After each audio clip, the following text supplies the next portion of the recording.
I am Gina Alicia Bonnet, and these are some glimpses of my story.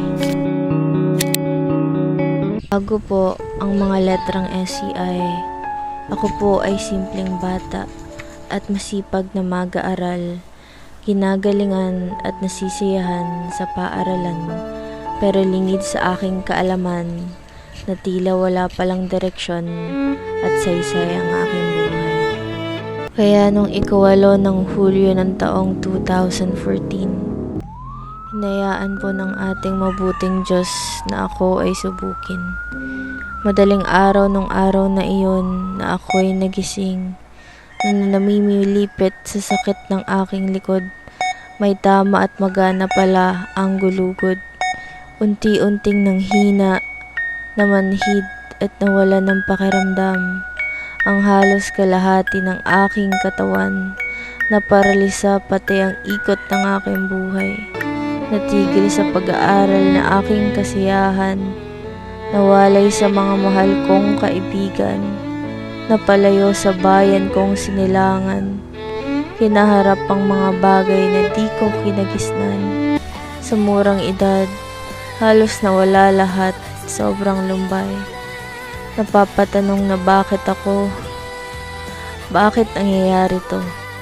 Subalit sa loob ng 10 taon, unti-unting binuksan ang aking mata ng Panginoon. Bakit niya hinayaang mangyari ang mga yon? Napilay ang mga paa para makalakad sa pananampalataya at maituon ang aking buhay sa tamang direksyon. Naligaw upang matagpuan ng Panginoon, halos mawala lahat para magkaroon ng mga bagay na totoong mahalaga. Una na dito ay siya, at sa lahat ng pagsubok na nalampasan, ang tanging paraan ay sa pamamagitan niya. Kung anong meron at kung ano ako sa ngayon, kung bakit ako nagbago at tumatag ay dahil sa Panginoon. Siya lamang ang rason. Mula noon hanggang ngayon, salamat Panginoon. Kaya kung meron man akong gustong pasalamatan sa lakbayin at laban na ito, una na siya dito, pati ang pamilya ko at mga taong ginagawa niyang mga paa dito sa lupa para ako'y makarga, makapagpatuloy at magawa pa ang mga plano at kalooban niya. Mga taong nagiging pagpupala, mga taong nagbibigay halaga at alaga. Maraming salamat. Pagpalaing panawa kayo ng Panginoon ng higit pa sa sapat.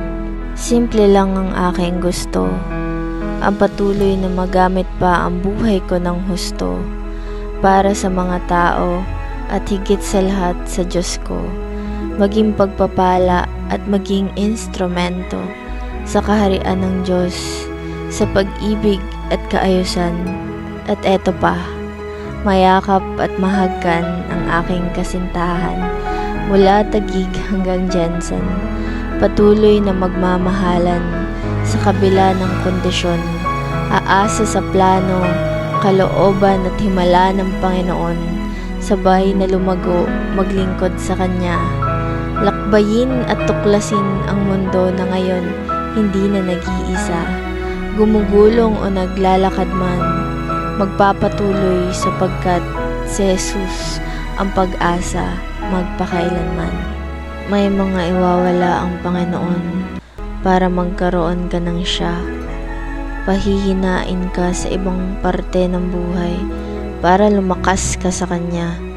May mga panahon na mapipilay at babagsak ka para makatayo at makalakad ka sa pananampalataya mo sa Kanya. May mga mawawasak at masisira para maisaayos niya at mabuo ka.